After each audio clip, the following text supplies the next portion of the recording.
여러분, 저 지금 이 이야기를 꺼내는 게 쉽지 않아요. 10년이에요. 딱 10년 동안 저는 남편 몰래 비밀을 하나 품고 살았습니다. 그 비밀은 다른 남자도 아니고 빚도 아니고 병도 아니었어요. 로또였습니다. 1등이요. 단독 당첨. 당첨금이 23억이었어요. 이 말을 들으시면 아마 이렇게 생각하실 거예요. 왜 숨겼어? 같이 행복하게 쓰면 되지. 근데요, 저는 그 23억을 받던 날 처음으로 이런 생각이 들었어요. 이 돈이 생겼는데 나는 왜 이 남자한테 말하고 싶지 않지?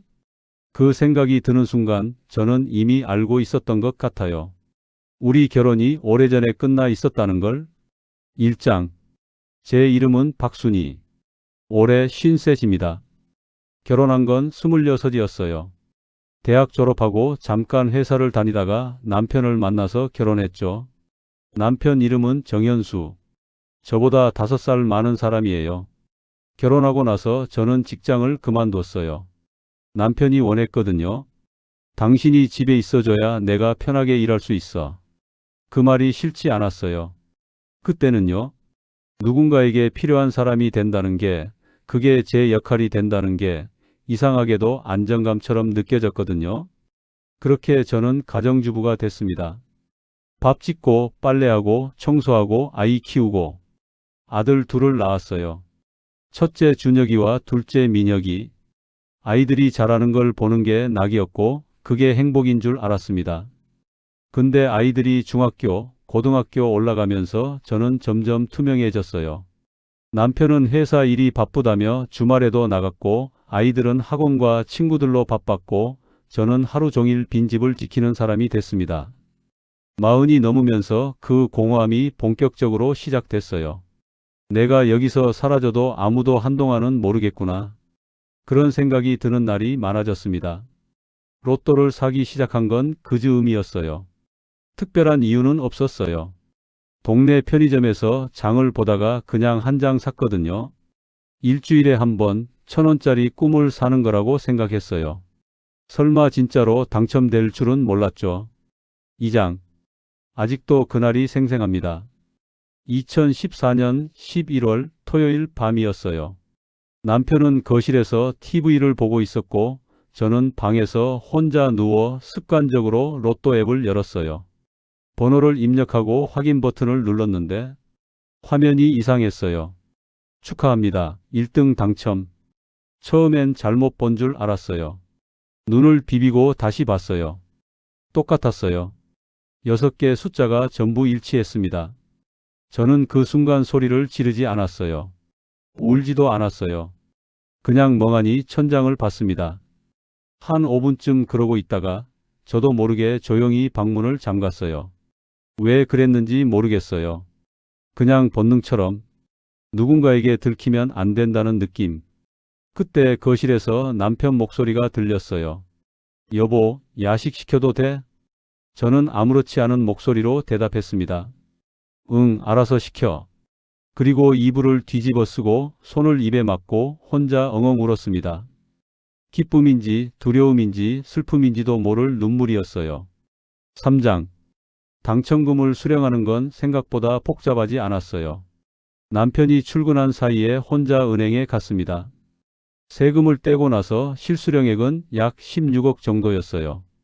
그 돈은 남편 모르게 제 단독명의 통장에 넣었습니다. 집에 돌아오는 길에 저는 내내 한 가지 생각만 했어요. 말해야 하나? 말하지 말아야 하나? 솔직하게 제 속을 들여다봤어요. 말하고 싶지 않았습니다. 남편이 나쁜 사람이라서가 아니었어요. 바람을 피운 것도 아니고 저를 때린 것도 아니고 생활비를 안 준 것도 아니에요. 겉으로 보면 그냥 평범한 가장이었어요. 근데 저는 그 16억을 보면서 처음으로 생각했어요. 이 돈은 내 거다. 평생 처음으로 제 이름으로 된 큰돈이었어요.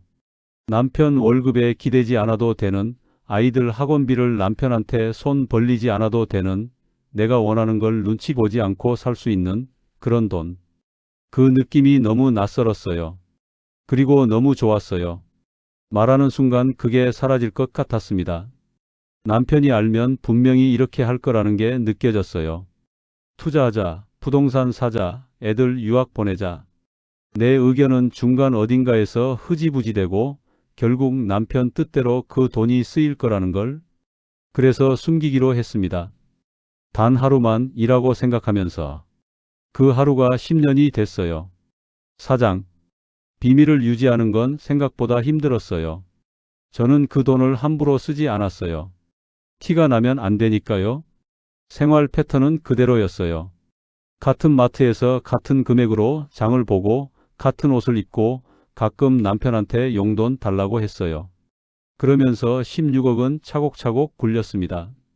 처음엔 정기예금에만 넣어뒀다가 금융서적을 사서 읽고 재테크 강의를 듣고 소액으로 펀드도 해보고 남편 모르게 혼자서 조용히 10년이 지나고 나서 그 돈은 약 28억이 됐습니다. 이상한 건 그 과정이 저한테 굉장히 의미 있었다는 거예요. 평생 처음으로 제가 뭔가를 스스로 결정하고 있다는 느낌. 내가 공부하고, 내가 판단하고, 내가 선택하는 경험. 주부로 살면서 한 번도 느껴보지 못한 감각이었어요. 그 10년 동안 남편과의 사이는 그냥 그랬어요. 나쁘지도 않고 좋지도 않고 비밀이 생기니까 감정적으로 덜 매달리게 됐거든요. 서운해도 혼자 삭히고 외로워도 혼자 견뎠어요. 그게 오히려 부부 사이를 평온하게 만들었어요. 근데 그 평온함은 진짜가 아니었어요. 그냥 각자 따로 살고 있는 거였죠. 아들들이 대학을 가고 독립을 하면서 집에는 남편과 저 둘만 남았습니다. 텅 빈 집에서 남편과 마주 앉아 밥을 먹는데 할 말이 없었어요. 오늘 뭐 했어? 별로 없어. 그게 전부인 대화. 그러던 어느 날 저는 혼자 앉아서 생각했어요. 나는 지금 뭘 기다리고 있지? 5장. 결심이 선 건 아주 사소한 일 때문이었어요. 어느 겨울 저녁 오랫동안 다니고 싶었던 수채화 클래스를 등록했어요. 남편한테 말했더니 이렇게 했어요. 그 시간에 밥은? 밥? 제가 외출하겠다고 했더니 첫 번째로 나온 말이 밥이었어요. 저는 그냥 웃고 넘겼어요. 근데 그날 밤 잠이 안 왔어요. 나는 이 집에서 사람인가? 밥 짓는 기계인가? 그 생각이 다른 생각으로 이어졌어요. 나는 지금 뭘 하고 싶지? 남은 인생을 어떻게 살고 싶지? 28억이 있어요. 아이들은 다 컸어요. 나를 붙잡는 게 없어요. 근데 왜 나는 아직도 여기서 이러고 있지? 몇 달을 혼자 고민했습니다. 이혼을 해야 하나 말아야 하나? 남편이 나쁜 사람은 아닌데 나이 50이 넘어서 이혼이라니. 근데 어느 날 제가 쓰는 일기장에 이런 문장이 적혀 있었어요. 나는 죽기 전에 한 번이라도 나로 살아보고 싶다. 그 문장을 보고 저는 오래 울었습니다. 그리고 결심했어요. 6장. 남편한테 말한 건 봄이었어요. 아침밥을 먹고 남편이 소파에 앉아 신문을 보고 있었어요. 저는 식탁을 닦다가 그냥 말했어요. 나 할 말 있어. 남편이 신문에서 눈을 들었어요. 우리 이혼하자. 남편이 잠깐 말이 없었어요. 그러더니 말했습니다. 갑자기 무슨 소리야? 갑자기가 아니야. 왜? 내가 뭘 잘못했어? 저는 그 질문이 참 슬펐어요. 잘못한 게 없으면 이혼을 요구할 수 없다는 생각. 우리 사이의 문제를 그렇게 단순하게 보고 있다는 것. 잘못한 게 없어도 이혼할 수 있어. 우리 그냥 안 맞는 것 같아. 현수 씨, 나는 지금 협상하자는 게 아니야. 그냥 내 삶을 살고 싶어. 그날 남편은 설득하고 따지고 화도 냈어요. 저는 흔들리지 않으려고 버텼어요. 그리고 며칠 뒤 저는 나머지 이야기를 꺼냈습니다. 로또 얘기를. 남편 표정이 여러 번 바뀌었어요. 황당함, 배신감, 분노, 허탈함. 10년 동안 나한테 그걸 숨겼다고? 응. 왜? 저는 솔직하게 말했어요. 말하면 내 돈이 아니게 될 것 같아서. 남편이 한동안 말을 못했어요. 그게 무슨 말이야? 우리 부부잖아. 우리가 진짜 부부였다면 나는 숨기지 않았겠지. 그 말이 우리 둘 사이에 오래 남았습니다. 7장. 이혼 도장을 찍고 나서 처음 혼자 맞은 아침이 기억나요. 작은 오피스텔이었어요. 제가 혼자 계약한 곳, 남편과 함께했던 25평 아파트가 아닌 딱 저 하나만을 위한 작은 공간. 커피를 내려서 창가에 앉았어요. 아무도 밥은 하고 묻는 사람이 없었어요. 아무도 리모컨을 빼앗아 가지 않았어요. 아무도 제 하루를 간섭하지 않았어요. 이상하게 그게 무섭지 않았어요. 오히려 숨통이 트이는 것 같았어요. 저는 그날 오래전에 사뒀다가 한 번도 못 쓴 수채화 물감을 꺼냈어요. 아무것도 모르는 채로 그냥 붓을 들었어요. 뭘 그려야 할지도 몰랐지만 그냥 파란색을 칠하기 시작했어요. 하늘인지 바다인지 모를 파란색을. 눈물이 났어요. 이번엔 기쁜 눈물이었습니다. 이게 내 삶이구나 하는 생각이 들었어요. 늦었지만. 에필로그. 이혼한 지 2년이 됐습니다. 지금 저는 제주도에 살아요. 작은 스튜디오를 빌려서 수채화 작업을 하고 있어요. 팔리지도 않는 그림이지만 그게 중요한 게 아니에요. 내가 하고 싶어서 하는 거니까요. 아들들은 처음엔 서운해했지만 지금은 가끔 제주도에 놀러와요. 민혁이가 지난번에 왔다가 말했어요. 엄마, 여기서 행복해 보여요. 그 말이 너무 좋았어요. 남편은 잘 지낸다고 들었어요. 서로 원망하지 않아요. 나쁜 사람이 아니었거든요. 그냥 우리가 맞지 않았을 뿐이에요. 로또가 없었다면 이렇게 됐을까요? 저는 가끔 그 생각을 해요. 어쩌면 로또는 그냥 계기였는지도 몰라요.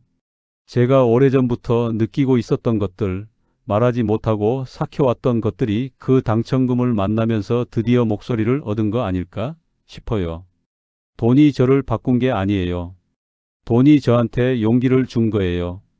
이 이야기를 읽고 계신 분들 중에 혹시 숨기고 있는 게 있으신가요? 돈이 아니어도 돼요. 하고 싶은 말, 살고 싶은 삶, 되고 싶은 나. 나이가 몇이든 상관없어요. 50이 넘어도 60이 돼도 아직 늦지 않았습니다. 저는 53세 처음으로 나로 살기 시작했으니까요. 이 이야기를 끝까지 읽어주신 분들 진심으로 감사합니다. 당신의 숨겨진 이야기도 언젠가 꼭 목소리를 얻기를 바랍니다.